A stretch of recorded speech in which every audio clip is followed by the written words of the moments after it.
Gising ka na pala. Sino ka? Ho, Bisheng. Anong mga trick ang gusto mong laruin muli? Hu Beisheng? Yun palang pangalan ko. Wala ka talagang maalala? Tumingin ka sa aking mga mata. Mag-isip na mabuti bago magsalita. Paumanhin. Biro lang. Hindi nakakatawa.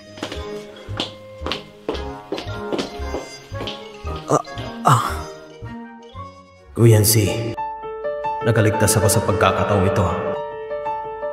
Binigyan ako ng Diyos ng pagkakataon. Tama ba? Si Mr. Hu ay wala na sa panganib. Susunod, pagpasok ng panahon ng post-operative pain, tiisin mo hanggat kaya mo. Pagkatapos ng lahat, hindi ka maaaring gumamit ng mga pain relief. Maaari ka lamang kumain ng mga likidong pagkain. Okay, nakuha ko na. Salamat, Doktor. Wala nga naman. Anong nangyari sa'yo? Gusto mo bang tawagan ko ulit ng doktor? Hindi na kailangan. Medyo masakit lang yung sugat. Sakit ng sugat? Saan? Dito? Dito? Sinabi ng doktor na hindi ka dapat uminom ng labis ng mga painkillers. Subukan na yung makakayo upang matiis ito. Ano kung pasabugin mo ito para sa akin? Hipan mo, baka magiging okay na siguro. Kuya? Kuya? Tignan ko. Meron bang mas mahusay? Ay, hayaan ako kasi kasuhin ng mga maliliit na bagay sa hinaharap. Huwag mong guluhin ang girlfriend ko. Girlfriend mo? Sinong girlfriend mo? Kaibigan ko? Nakalimutan ko sabihin kapatid ko. Kami ni Xiaoxi. Magkasama na. Girlfriend mo? Kailan to nangyari? Ito yung nagsimula sa aming mga munting bagay. Hindi kita gugulihin. Salamat kapatid sa pagligtas kay Xiaoxi. Mga gasto sa medikal, sinasaklaw namin ito. Huwag mo nang pakialaman ng girlfriend ko.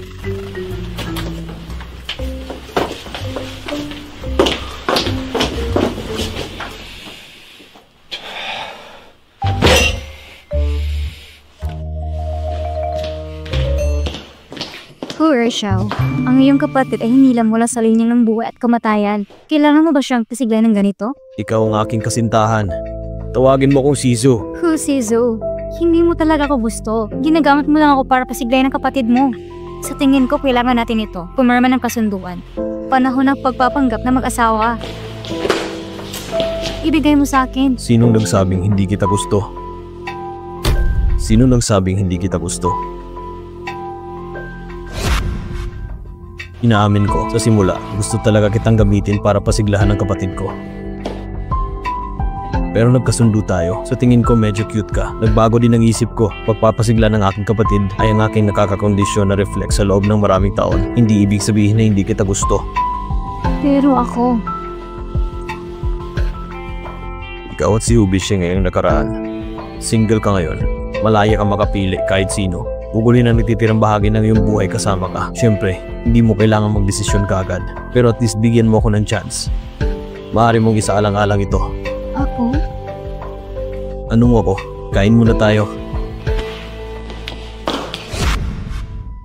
Mr. Hu, Agwang, halika dito.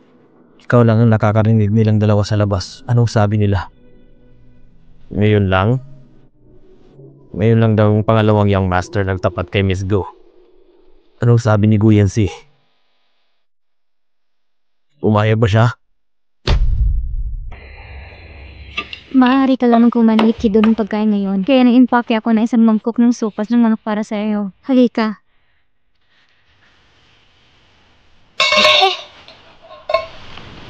Oo manin. Nanginginig ang kamay ko. Pwede mo ba akong subuan? Kuya, susubuan kita.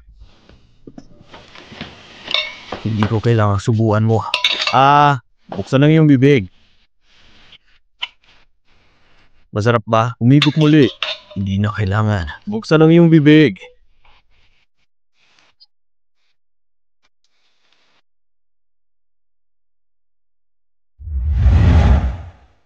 4 na taon. Ito ang unang beses nakita kong nakangiti ka sa harapan ko na walang pasal. Iiwan mo sa akin ang sabaw. Kuya, Tingnan mo. Bakit nandito ka na naman? Wala ka kasi taga-subo para humigop ng sabaw. Ito, totoo na to. Mili ka ng 2 tagapag-alaga. Available lahat. Maaring pakainin ng sino nais mong pakainin. Galing kasi anong maglilingkod sa'yo ng komportable. Simula ngayon, itong maliliit na bagay. Oh, Shizu. Bakit mo naging girlfriend si Saucy? Anong ginagawa mo sa likod ko? Kuya, nakaraan ka na. Hindi ka marunong magpahalaga. Hindi ibig sabihin na hindi rin maiintindihan ng iba. Hindi ako sang-ayon. Hindi ako sumasang-ayon sa iyo. Umiga ka lang, makikipag-date ako kay Xiaoxi. Alagaan niyong mabuti ang kuya ko. Usizo! Usizo! Usizo! Mr. Hu, kailangan mo ba ng tulong? Umalis kayo! Usizo!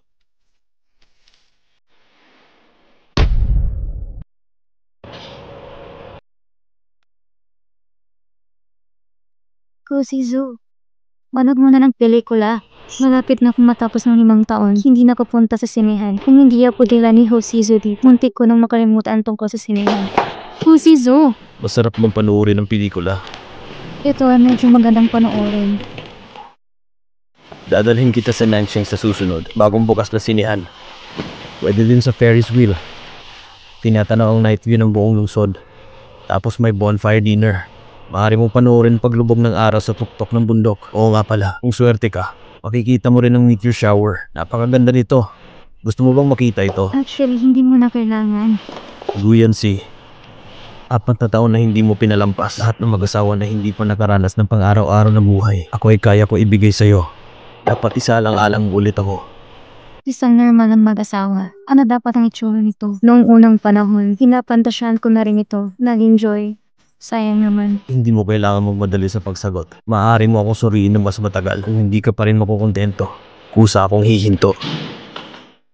Siguro, dapat kalimutan ko na ang nakaraan. Subukang maramdaman ang buhay na isang normal ng mag-asawa. Okay.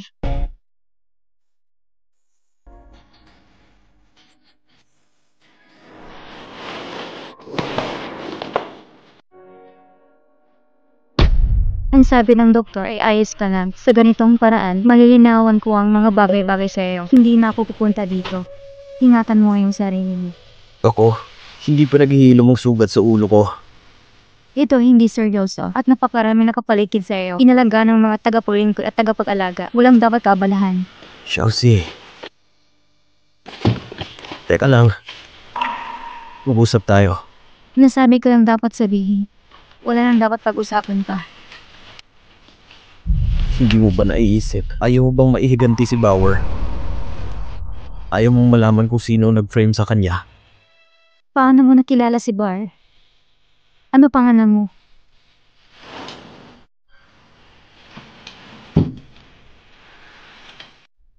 Sabi mo minsan, ang taong pinakamamahal mo ay si Bauer. Nagselos ako. Babaliw na nakikurious ako kung sino yon. Nagbibigay daan sa'yo na sabihin ng 2 salitang paborito. Ang pinakamamahal mo noon ay halatang ako. Hindi ko maintindihan. Hindi ko maintindihan anong klaseng tao siya. Nagbibigay daan sa'yo na sabihin ng mga salitang paborito. Gusto kong malaman kung sino siya. Kaya napunta ako upang tignan ang kanyang mga detalye.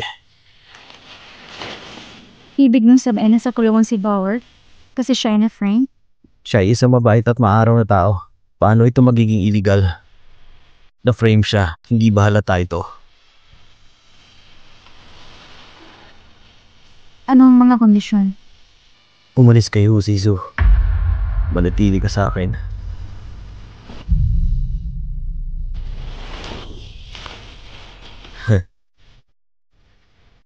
Gusto ko talagang gawin itong kahilingan. Pero alam ko, sa sandaling banggitin ko hindi magiging masaya kung lalabas ka. Kaya kalimutan mo na. Isa lang ang kondisyon ko. Sumama ka sa akin para magpakilala. Okay?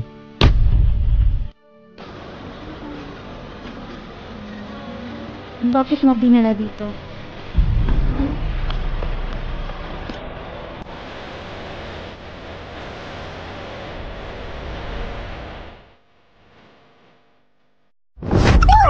Walang kwenta. Bakit ayaw sa'yo ng papa mo? Huwag ka hanggang mamatay. Huminahon ka ho, madam. Kalma lang. Huminahon ka.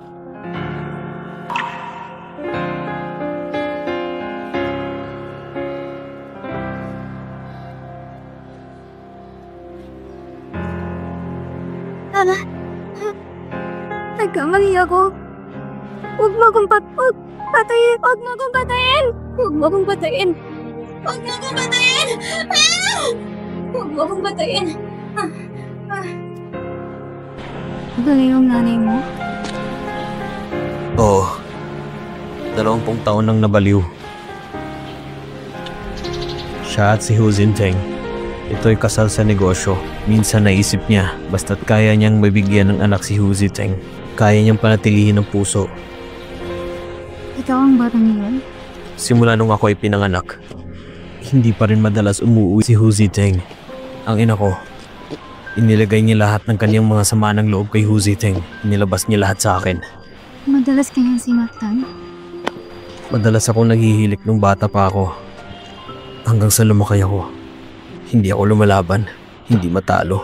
Lumalabas na siguro siya talagang may isang kalunos-lunos na nakaraan. Napakaliit na bata. Paano ka nakaligtas dito?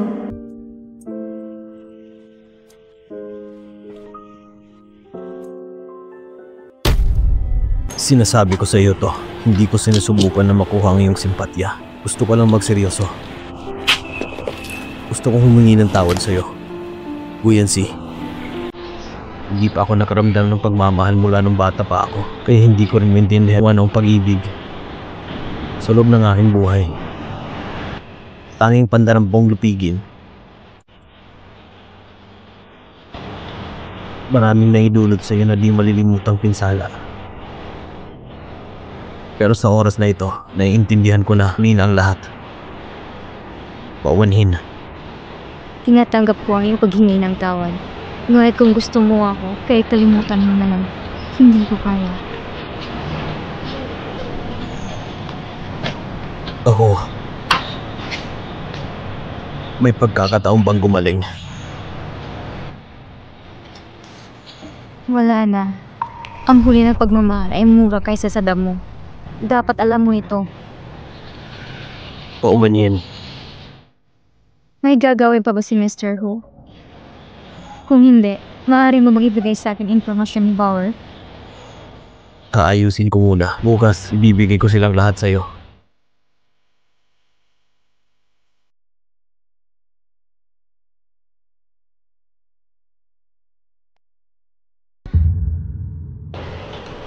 Chelsea, ano bang problema mo? Bakit hindi ka nagsasalita? Wala. Buong araw ko na-distract. May nangyari ba? Hu Shizu.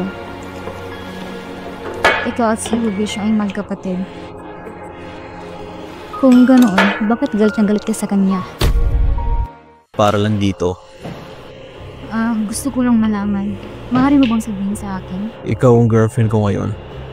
Ayos lang naman.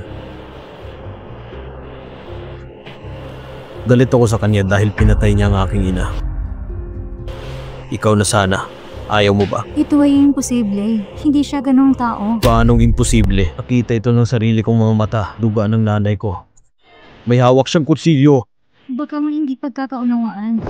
Walang hindi pagkakaunawaan. Siya na mas mo umamin. Mianzi, ikaw ang kasintahan ko. Pinoprotektahan mo siya sa lahat ng dako. Hindi mo ba siya nakakalimutan? Naghihintay para sa iyo na malaman ang iyong sariling posisyon. Iyon lang sa araw na ito. Sana sa susunod na pagkakataon na makasama kita, huwag ka na maglabas ng nakakahiyang topic.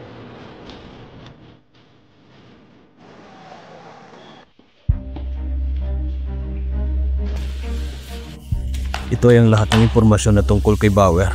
Nung kapapanganak pa lamang ni Bauer, dahil sa kanyang patriarchal na mga magulang, itinapon sa mga bundok. Maya-maya, ginahasa ng isang matandang bachelor mula sa susunod na nayon. Ang matandang bachelor, madalas hinawakan siya. Noong 15 taong gulang siya, hindi niya kayang tiisin. Tumakas siya doon. Maya-maya, nakilala niya si Deng, ang taong makakasundo niya. Pero niloko lang siya sa isang pyramid scheme. Hindi niya sinabi sa akin na to. Hindi ko nga alam eh. Kaya nahihirapan siya. Dapat mong gawin ang susunod na mangyayari. Maiisip mo rin na pagtanto din niya na siya ay niloko. Laging iniisip na mauubos, ngunit nahuhuli siya sa bawat oras. Isang malakas na palo. Pinakamahalaga. Yun lang. Siya ay kontrolado sa loob ng 6 na taon hanggang sa mahuli ng mga pulis ang isang iyon na si MLM din. Ngunit si Deng Jiahe ay naghanda ng gusto. Tumakas siya. Kinuha niya lahat ng kasalang ito. Itinulak lahat kay Bauer sa isang tao. At si Bauer ay nakulong. Ang pamilya Ding. Buhay pa ba ito? Buhay pa.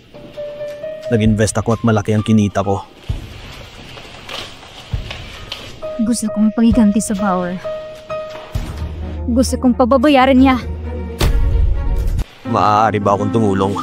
Hubisheng, bakit gusto mo kong tulungan? Marami akong nagawang mali.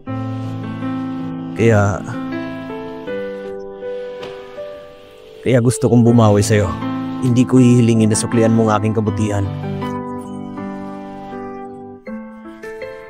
Gusto ko lang maging mabait sa'yo. Gawin ko lahat ng gusto mo. Malaki na talaga pinagbago ni Hubisheng. Kung ano itsura niya ngayon. Nakakapot ang mga ito kahit gusto nilang mapuot.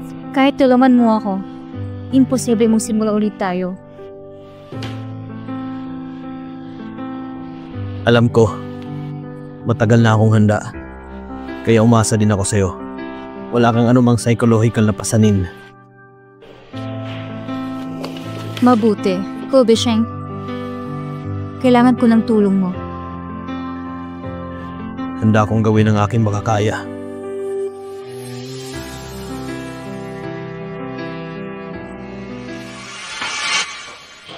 Saan ka pupunta? Lumabas ako saglit. Anong problema? Ito ang aking privacy. Pinuntahan mo si Hubisheng.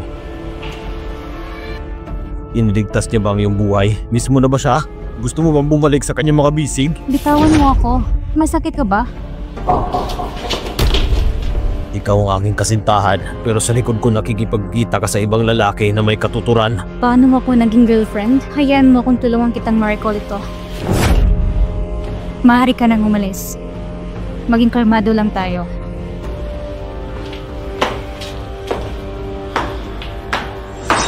Hubisheng, 20 taon nang nakalipas, kinuha mo ang buhay ng aking ina. Hindi kita papayagan. Alisin mo ang babaeng gusto ko. Halika, tuminom! Ang lalaking hindi nakaahit, yun si Deng Jiahe. Nang pumana si Bauer, mahigit 70 pounds lang siya. Ngunit ako ay nabubuhay ng maayos. Sampain. Inayos ko na ang lahat. Ngayong gabi, mahuhuli siya ngayong gabi.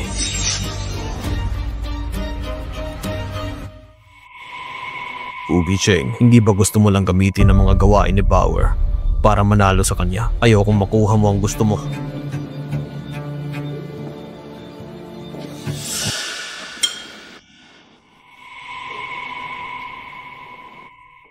Sino ka ba? Bigla ka lang sumibot at binigla mo ako. Boss Deng, may manggugulo sa'yo. Yung ginawa mo noon ay nalaman na. Gusto mo bang makulong sa susunod mong buhay? Bilisan mo at tumakbo. Ikaw, paano mo nalaman? Hindi mo kailangan pagdudahan. Isang tao lang na nagkataon na gustong guluhin ka. Ito ay ang aking kaaway. Ayokong makuha niya ang gusto niya. Kaya ako ay mabait at papaalahanan kita. Maniwala ka man o hindi. Mr. Wei, ang proyekto sa oras na ito. Sana'y alagaan mo ito. Mangyayari magipagtulungan.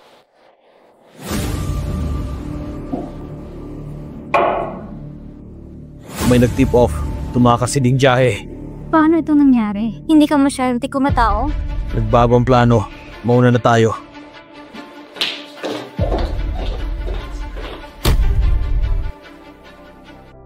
May nag-tip off. Tumakas si Deng Jiahe. Paano ito nangyayari? Hindi ka masyadong tikumatao? Nagbago ang plano. Mauna na tayo.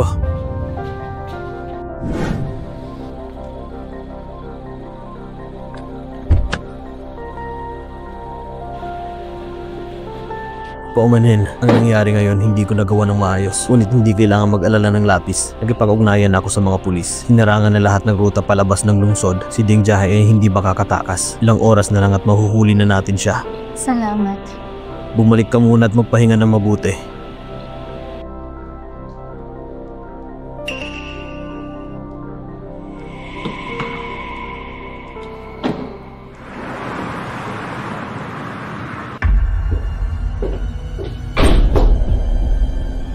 Bakit nandito ka? Pumunta ako para hanapin ka. Sa araw na yon pagkatapos kitang awayin, bumalik din ako para pagmuni-munihan ang sarili ko. Hindi dapat sumigaw sa'yo. Hindi dapat na magduda sa'yo. Nagkamali ako. Mayroon akong ilang mga personal na bagay. Nakipag-ugnayan kay Hu Bishing. Pero sino ko sa tingin mo? Simulan na nangako ako. Gusto kitang makasama. Hindi ka magiging malabo sa iba. Hindi ako yung tipong casual na babae. Nagkamali ako. Pangako ko sa hinaharap, hindi na mauulit. Gagawin na natin, okay? Bakit ayaw mo? Paumanhin. Bakit ka nagsusorry? Shizo, sa tingin ko, hindi tayo bagay. Kalimutan mo na. Sinong mas bagay dito? Alin ang masangkop kay Hu Bishing? Sinasabi ko na wala itong kinilaman kay Hu Bishing. Ako ang orihinal na kasintahan mo, nangangahulugan ng kalating puso. Inaamin kong dahilan kung bakit ako nangako sa'yo. Dahil nasugatan ako dati, masyado akong pagod. Ayoko na magmahal ng iba. Gusto ko rin matikman ang pagiging layaw, ang pakiramdam na hawak sa tuktok ng puso ng isang tao. Sabi mo gusto mo ako. Kaya ako binigyan ng tayong dalawang pagkakataon. Ngunit mula sa oras na ito, ako ay inakusahan mo, pinahiya mo, pinaghihingpitan mo.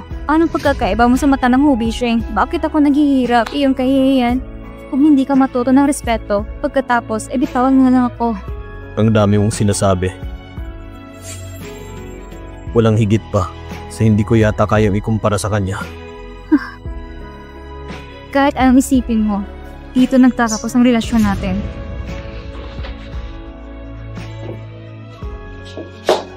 Sabi mo gusto mong makipaghiwalay. Okay, maghiwalay na tayo.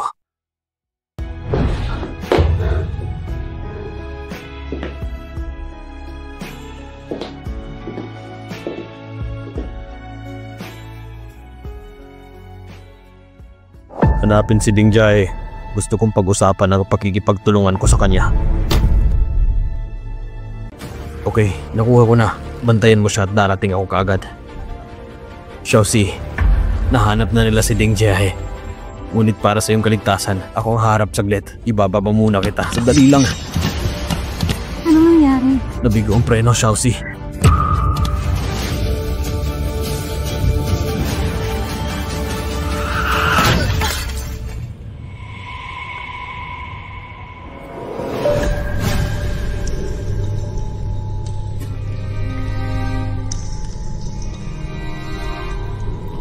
Hu Bishing?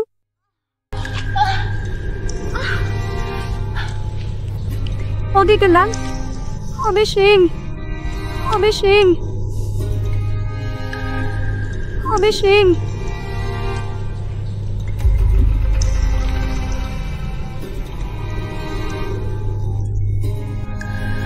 Xiaoxi. Hu Bishing, Executive Director ng Hu Group. Naging chairman din siya ng board. Hindi nagtagal. Sabi mo big shot ka. Bakit kasama kita? Ang hirap pakalusot ng ganyang kontabida. Mas maganda na ngayon. Kumaob ang sasakyan mo sa gutter at nahulog ka sa mga kamay ko. Ijay. Hu Bishing, Nagsumikap ako sa napakaraming taon. Ang bansang aking binuo, binigay mo sa akin. Nasaktan ako ngayon, parang daga na tumatawid sa kalsada. Sa tingin mo, paano kita dapat gantian? Ito'y pagitan nating dalawa. Layain mo siya. Layain mo siya. Nasa'yo ako. Gusto mong palayain siya?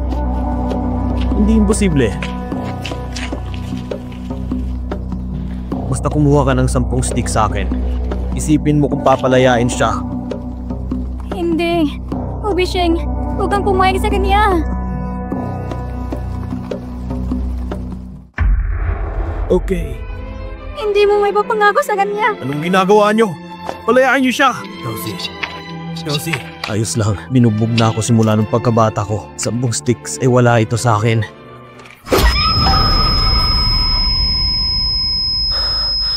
Oh, Bertie! Huwag mo niyang saktan! Oh, Bertie! Huwag mo niyang saktan! Oh, Bertie! Oh, Bertie! Tenyahe. 10 sticks. Palayain nyo na siya. Sa tingin ko, ang sinabi ko lang ay pag-isipan ito. Hindi sinabi na bitawan siya. Kasag-kasag ka ng pamilya, Dang! Tenyahe, anong gusto mong gawin? Oo? Dahil nag-load ka na, gusto kong bigyan pa kita ng palong 3 beses. Dahil nag-load ka na, gusto kong bigyan pa kita ng palong 3 beses. Huwag kang pumayag. Hindi pwede. Hubishing. Okay lang na. Hindi kayo ni Hubishing. Ikaw si Hubishing. Paano ka lulod para sa kanya?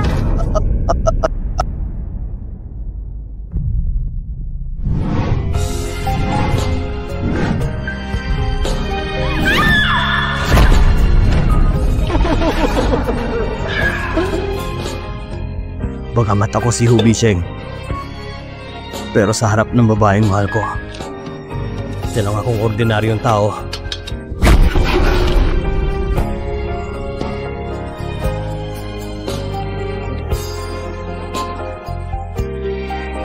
Ikaw isang talunan.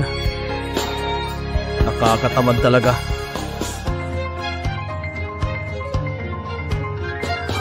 Sapat na ako. Ikaw na.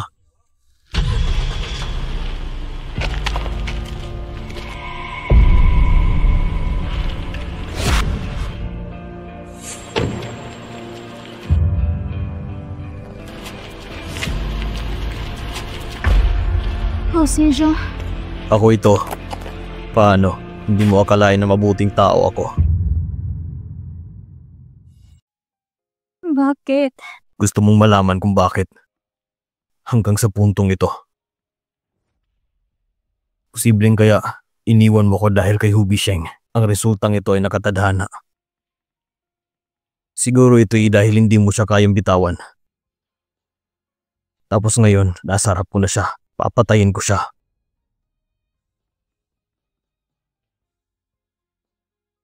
At ikulong ka. Hinding-hindi mo na ako iiwan. Hindi. Huwag mo siyang patayin.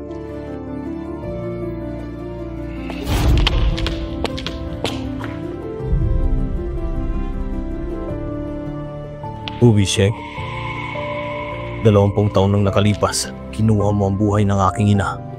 Makalipas ang 20 taon, inalis mo ang aking minamahal. Kapatid, ang luma at ang bago sama ng loob ngayon. Kalimutan na natin.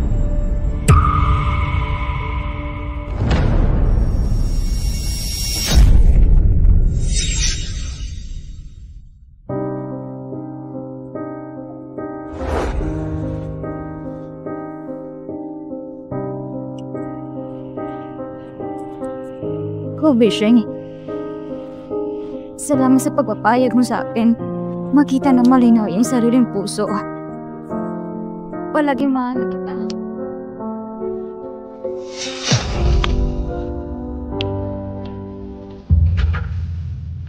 Mr. Ho! Mr. Ho! Okay ka lang ba? Mr. Ho!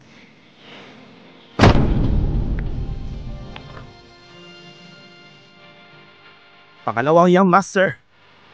Napaka-disappointing mo sa paglipas ng mga taon kung hindi mo sinusubukan magpakamatay ng paulit-ulit.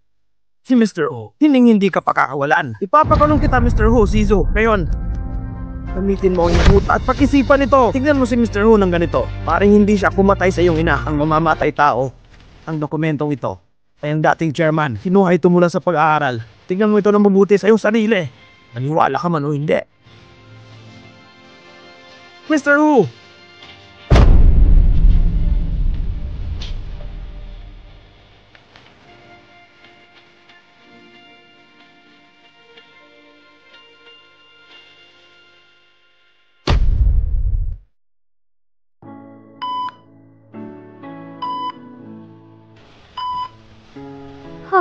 Gising ka na, Miss Gu. Huwag kang mag-alala, kasama mo si Mr. Hu. Nakahiga ito sa tabi ng kama. Okay nang siya. Si Mr. Hu ay mas malubang na sugatan kaysa sa iyo. Pero huwag kang mag-alala. Mabuti kung ganun. Mabuti. Maaari idigit ang aming kama. Gusto ko mapalapit sa kanya.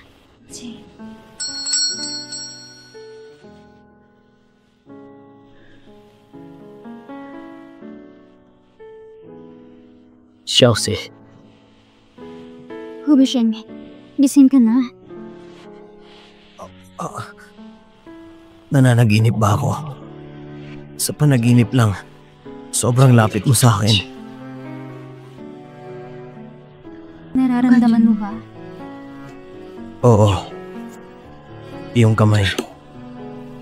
Mainit. Malambot. Hu Bisheng, hindi ito panaginip. Alam ko kung anong natutunan mo tungkol sa iyong kapaligiran sa pamumuhay mula pagkabata, isang malaking epekto. Maaari kang mabuhay sa buong buhay mo. Hindi magiging ganyan ang perpektong malalahanin at magiliw na tao. Pero mahal na mahal pa rin kita. Ikaw lang kaya kong tiisin. Jose, anong ibig mo sabihin? Oh, Bishing. Ayaw ko na magsinungaling sa sarili ko. Bagamat marami kang pagkukulang. Pero ako pa rin. Gusto kitang makasama. Magsama tayo. Okay? Okay. Jose, mahal kita. Mula simula hanggang wakas. Ang tanging mahal ko ay ikaw. Guyansi. How, Bishing? Nagbalot ka ng mansanas. Masyadong pangit. Bumpy. Hindi na masyadong mansanas. Pagkatapos ay babalik ako at mag-aaral. Matututunan ko kung anong gusto mo. Kung hindi mo gusto, susubukan kong baguhin ito. Hinding-hindi kita hahayaang masaktan muli. Ang trahedya ng nakaraan, hindi na ito mauulit. Sinong nakakaalam kung ikaw ay mabait para suyuin ako? Sabi mo kanina, ako lang mahal sa buong buhay mo. Sino si Lenyoro? Kailangan kong gawin ito. Paliwanag ko na mabuti. Nanay ni Yuro ay ang aking kasambahay ng Nanyuan. Paano ang nanay ko? Alam ko rin na baliw siya at walang nakakakilala sa kanya. At pagkatapos sa isang beses, nasa proseso ng pagkabaliw. Hindi niya sinadyang ginawa yon. Dinurog ang ina ni Yuro hanggang mamatay. Kami ni Yuro, sabay kaming lumaki. Sa section ko, sa mga madidilim na araw, siya lang ang kaibigan ko. Siyang kahihiyan ng pamilya ko. Papakasalan kita. Iingatan ka magpakailanman. Kaya sa pagkatapos na nangyari, nakonsensya ako sa kanya at hindi ko naintindihan kung ano ang pag-ibig. Gusto ko lang gamitin ang pagkakailanlan ni Mrs. Hu kapalit ng kapayapaan ng isip. Ngunit pagkatapos ay nagpakita ka.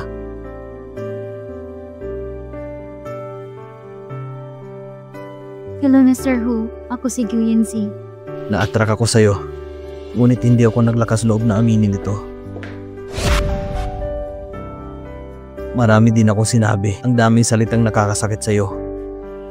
Ang mga bagay na nakakasakit sa'yo. Paumanhin.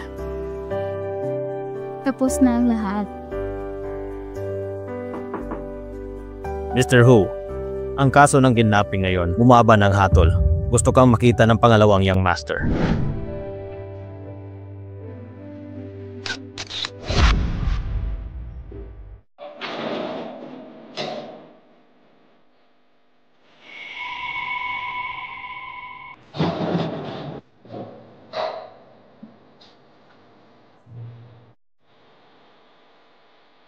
Ang nanay ko.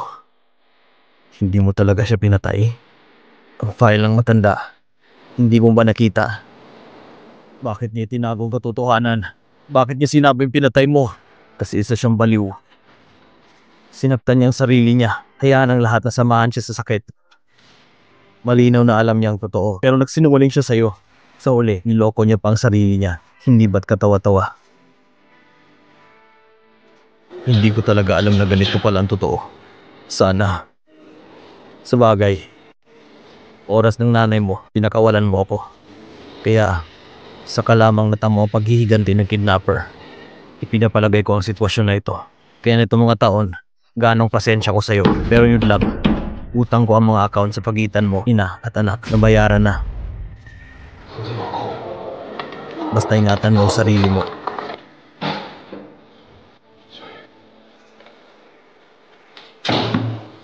Hubishe.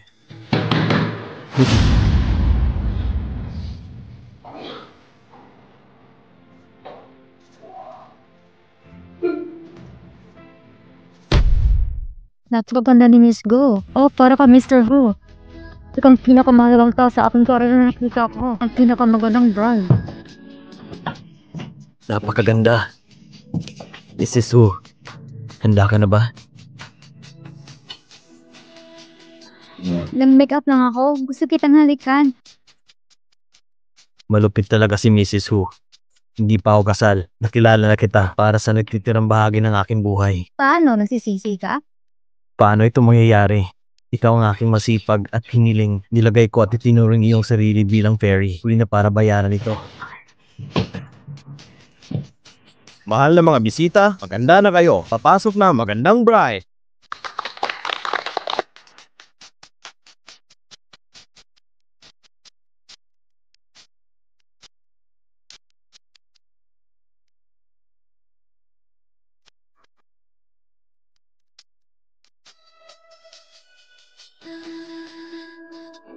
Xiaoxi, salamat sa pagpapakasal sa akin.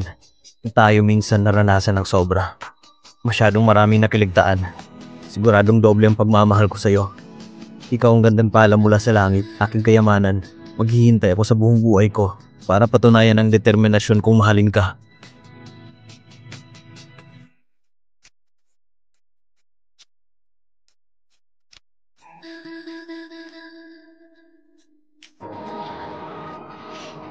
Mr. Who, mangyaring bigyan ako na yung payo para sa natitirong bahagi ng aking buhay.